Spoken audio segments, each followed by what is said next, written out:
understand for the most part that you are going to have unlike-minded people around you for majority of your time on this earth. And that is only if you are thinking different and thinking on a higher playing field.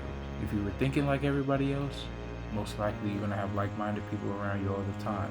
But if you're the type that just can't connect with people on a mental level, and not even saying you think you're smarter than people, but you can't see eye to eye with people on the way you look at the world. And that don't mean in politics or y'all don't agree in politics and shit like that. I just mean on a genuine mental level on how you think. Then most likely it is because you are a different thinker. It's pretty much common sense. You think different. And most of the times when you think different than the wicked world, it's because you thinking different in a good way. So even though that can bring emotions or feelings of loneliness, you have to understand, don't forget that there are people out there like you. They are just hard to find because they are not like the world either. So you won't find them in the same areas that your old self is continuing to try to be in. Like, even though you think different, you probably still hang around the same group or stay in the same places, not knowing the people that's mastered the way of thinking that you have are not in those areas no more. So you can't find anybody that think like you. In your spare time, you choose where you want to be. You choose if you want to go to the club or not. You choose who you hang around. You're choosing to continue to not see eye to eye with the people you're around. You're choosing to stay separated. That can become very toxic depending on your perspective on the world.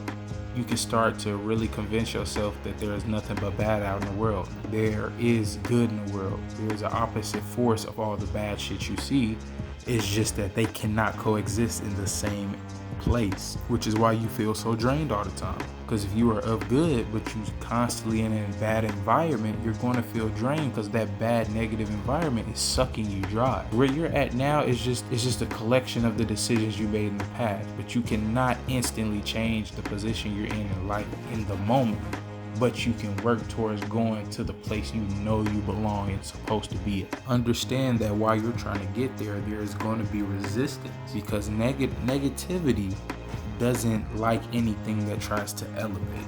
So if you're in a negative environment or negative things are happening or you're around negative people, understand that those things, people, and environments are going to try to keep you back from that. It's in its nature to do that, but you can't let that hold you back because since it's in its nature, it's going to be consistent. It's going to be a consistent resistance until you completely get out of that. If you constantly making bad decisions or constantly making decisions that you know your best version of you would not make, you will realize you will constantly feel like you're in a state of hell because you're somewhere you don't belong and you're choosing to stay there. When you think in that way, you will realize it's an energy.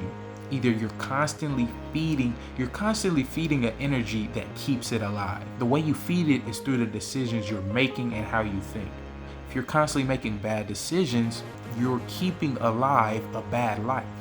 If you're constantly making good decisions, or not even good decisions, but the best decisions you could possibly make in that moment, you're going to constantly keep alive that good life that even if you can't see it, even if you don't think it's possible, if you continue to make the best decisions you can make in the moment, in the situation you're in, you will realize you will stumble upon a great life. That's just how that works. It's simple. They fed something to keep it alive while starving the other, and it died away.